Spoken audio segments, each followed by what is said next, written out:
L'interface de Bible Parseur 2015 est assez simple à prendre en main. Généralement, vous commencez par ouvrir un texte en cliquant sur cette icône-là. Vous pouvez ouvrir donc un texte biblique en traduction française, en grec, en hébreu, ou même ici, vous voyez le Pentateuque samaritain ou les Targums, mais aussi en latin, en anglais, en copte si ça vous intéresse, ou même en arabe, en chinois. Vous pouvez aussi ouvrir un certain nombre de textes non bibliques comme Joseph en français, anglais et en grec bien entendu, Philon d'Alexandrie en grec ou en anglais, les pères apostoliques en grec, français et anglais, les pseudépigraphes grecs ou quelques apocryphes grecs en grec ou en français. Ici nous allons ouvrir le texte de la BHS en Genèse 1, verset 1. Imaginons que nous souhaitions afficher le texte de la Septante en parallèle. Il suffit de faire un clic droit sur la version qui nous intéresse pour qu'elle s'ouvre au même endroit que la version ouverte précédemment. Nous allons ajouter le texte de la Louis II qui offre le plus de fonctionnalités sur Bible Parseur en faisant à nouveau un clic droit. Un survol des termes hébreux nous affiche en haut une première traduction. C'est la même chose pour le grec, sauf qu'en plus pour le grec vous avez en bas à gauche l'analyse morphologique qui s'affiche. Pour le texte de la Louis II, vous obtenez en haut à droite le terme hébreu qui est le texte français traduit, ou même, pour le Nouveau Testament bien entendu, le terme grec. Un clic droit sur un mot du texte vous permet de lancer une recherche de ce mot, soit sous sa forme lématique, soit sous la forme exacte, ou même une recherche des dérivés de ce mot, ou des mots de la même famille, ou pour l'hébreu, les équivalents en grec, d'après la traduction de la Septante. Vous pouvez aussi lancer l'analyse morphologique, ou également ici lancer le dictionnaire ou vérifier la manière dont ce terme est employé. C'est la même chose pour le grec.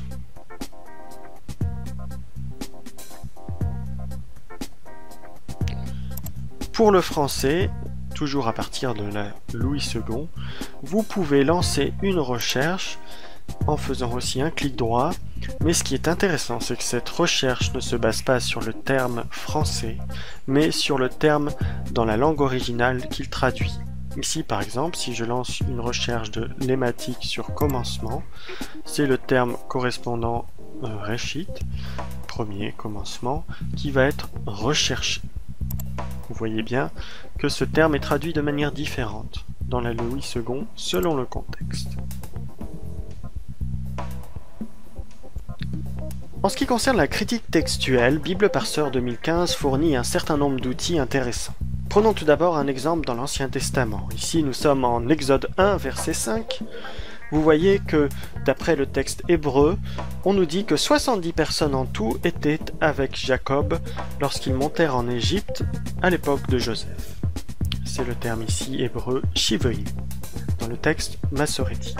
Or, lorsque vous lisez la Septante, vous voyez qu'on vous dit qu'il y avait Pentekai Hebdomekonta, c'est-à-dire 75 personnes avec Jacob, et non 70. Qui donc a raison. Pour cela, on va lancer l'outil exégèse, ici. Vous cliquez sur cette petite icône, vous voyez que déjà le survol vous montre qu'il y a un certain nombre de problèmes de critique textuelle. Cet outil exégèse vous donne accès à plusieurs fonctions, plusieurs outils, mais ce qui nous intéresse, c'est la critique textuelle. Vous pouvez commencer par exemple par comparer les versions françaises. Vous voyez ici qu'on aura 70 à peu près partout, sauf ici pour ce texte qui dit 75 puisqu'il s'agit de la traduction de la Septante de Giguet. Maintenant, allons un peu plus loin, consultons les variantes des manuscrits de la Mer Morte. On nous indique ici qu'on a une addition en 4Q1, on a Shiveim Vechomesh. Donc pas simplement 70, mais 75. De même, en 4Q13, on a Romesh Veshiveim, au lieu, ici à gauche du texte massorétique, Shiveim. On a donc bien 75 dans les deux manuscrits de la mer Morte qui contiennent ce verset de l'Exode. Ici, vous avez l'outil qui met en parallèle ou qui compare le texte de la Septante au texte de la BHS, c'est-à-dire au codex de Léningrad, au texte massorétique. On vous signale aussi, bien entendu, cette différence des nombres entre le texte massorétique et les Septantes. Juste en dessous, vous avez une mise en parallèle du Pentateuque samaritain, avec surligné en rouge les différences, avec le texte massorétique et les manuscrits de la mer Morte lorsqu'il y a des variantes. Vous voyez bien qu'ici, le Pentateuque samaritain s'accorde avec le texte massorétique. En ce qui concerne la critique textuelle du Nouveau Testament, prenons l'exemple de Marc au chapitre 1, verset 1, avec cette question de la présence ou non de Ouyo-Séou, fils de Dieu, en ce qui concerne Jésus-Christ.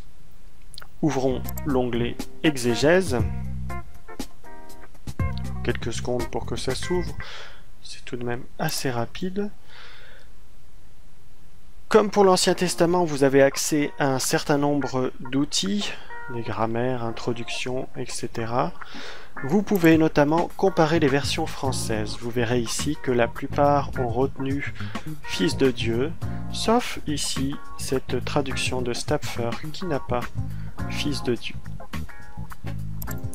Vous pourrez ensuite ouvrir cet outil pour le Nouveau Testament qui compare les différentes éditions grecques et même latines du Nouveau Testament qui sont sur Bible Parser. Vous avez le Nestlé Aland, le SBL Greek New Testament, celui de Westcott and Hort et celui de Tischendorf, d'Alford, le texte reçu de Scrivener, de Étienne et le texte byzantin ici également.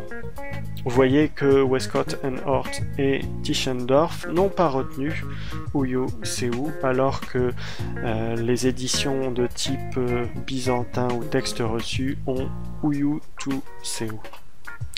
Vous pouvez également consulter le texte de la Peshitta avec une graphie ici hébraïque, et vous voyez qu'ici qu'on a barré d'Alaha, c'est-à-dire fils de Dieu dans la Peshitta.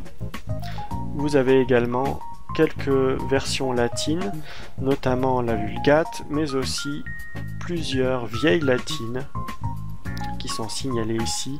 Et vous voyez que dans toutes ces versions latines, on a Filii Dei, c'est-à-dire fils de Dieu. Pour aller plus loin, bien entendu, on va consulter la paracritique. Celui-ci est assez fourni. Vous voyez que les variantes sont classées par type de texte, alexandrin, occidental, byzantin, etc. Si vous passez votre souris sur un numéro de manuscrit, on vous donne la date et le type de texte de ce manuscrit, ici du 9e siècle. Vous pouvez ensuite consulter des images des grands codex qui sont téléchargeables sur le site de Bible Parser et directement inclus ici à la bonne page. Vous voyez, ici on a pour le codex Sinaiticus Arche, Ton Evangelion, Jesu Christou, on n'a pas Ouyo-Séou. Peut-être ici au-dessus, d'après une correction, mais ici l'image est trop petite pour qu'on puisse le voir. Voilà, différents codex, différentes images.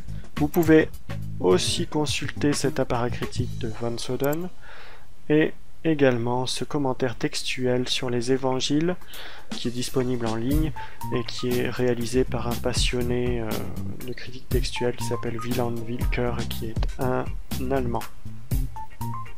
Une fonction intéressante de Bible Parser, c'est la possibilité de faire des études de mots assez poussées pour les termes grecs ou hébreux. Pour cela, vous allez sur par exemple un texte grec ici, vous faites un clic droit sur ce verbe apostello, qui signifie envoyer, et vous cliquez sur définir. Le dictionnaire de grec biblique va alors s'ouvrir. À partir de cet outil, vous pouvez consulter notamment tous les versets qui contiennent apostello, Par exemple ici 2 Corinthiens 12, 17. Vous voyez, ça s'affiche directement. Vous pouvez aussi voir quels sont les mots dérivés de ce verbe, l'étymologie, les synonymes, les mots du même champ sémantique, les antonymes, et à chaque fois vous pouvez lancer une recherche de ces termes en cliquant sur cette petite icône. On vous donne également les équivalents hébreux que Apostello traduit dans la Septante, les différentes formes de ce verbe. Vous pouvez aussi lancer une recherche, que ce soit dans la Biblia Graeca, c'est-à-dire Septante plus Nouveau Testament grec, chez Joseph, Philon, les pseudépigraphes, les pères apostoliques. Vous avez ce graphe qui vous indique l'utilisation du verbe sous forme de graphique dans les différents livres du Nouveau Testament. Vous voyez que Apostello est surtout utilisé dans Matthieu, Marc, Luc, Jean et Actes, dans les évangiles et Actes. Vous pouvez ensuite consulter un certain nombre de dictionnaires en français ou en anglais. Vous avez également cette concordance exhaustive des corpus grecs, donc Nouveau Testament, Septante, ici les pères apostoliques, par exemple la première de Clément, vous cliquez sur la référence, ça s'ouvre directement. Vous pouvez ensuite ajouter la traduction française en parallèle, c'est fort pratique.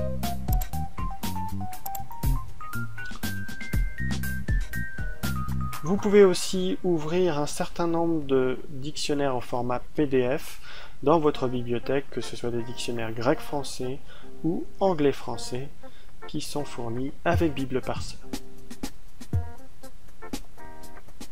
Si vous souhaitez aller plus loin dans votre étude, vous pouvez consulter les commentaires inclus dans Bible Parseur à partir de cet outil commentaires.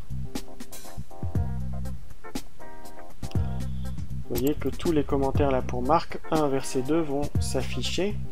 Notamment vous avez la Bible annotée, les notes de la Bible annotées, vous avez aussi la Net Bible, vous avez les volumes qui sont anciens de l'International Critical Commentary, Cambridge Greek Testament. Donc c'est un certain nombre de commentaires assez anciens mais qui sont de bonne qualité en général. Robertson, les notes de la Bible Claire Vigouroux, Koch, Clark, Pulpit Commentary, John Trapp. Vous pouvez aussi consulter ici les commentaires inclus dans votre bibliothèque mais en format PDF. Par exemple le commentaire de Lagrange qui est libre de droit mais ici qui sera en PDF. Enfin, il est possible d'ouvrir un certain nombre de dictionnaires ou d'encyclopédies bibliques, notamment à partir du texte français. Par exemple, là vous vous intéressez au terme prophète et vous allez cliquer sur référence. On vous ouvre cet outil qui vous nomme tout d'abord les péricopes qui contiennent dans la seconde, dans le titre, le terme prophète. De la même manière, les péricopes avec le terme prophète dans la synopse des 4 évangiles, le dictionnaire des expressions bibliques, les thèmes bibliques avec prophète, toutes les entrées du dictionnaire grec et hébreu qui contiennent prophète, le petit dictionnaire biblique, le Westphal, dictionnaire encyclopédique de la Bible, le dictionnaire aussi de Bost, le dictionnaire biblique catholique, et enfin d'autres dictionnaires qui sont dans votre bibliothèque au format PDF, comme celui de Vigo. Bible Parseur reste un logiciel amateur. Il est certes moins performant et moins stable que les logiciels de référence que sont Accordance, BibleWorks ou Logos. Toutefois, si vous vous intéressez à l'exégèse biblique à partir des langues originales, Bible Parseur 2015 est un outil précieux, surtout accessible pour un tarif tout à fait raisonnable. Il constitue, à mon sens, la meilleure alternative bon marché à ces grands logiciels professionnels.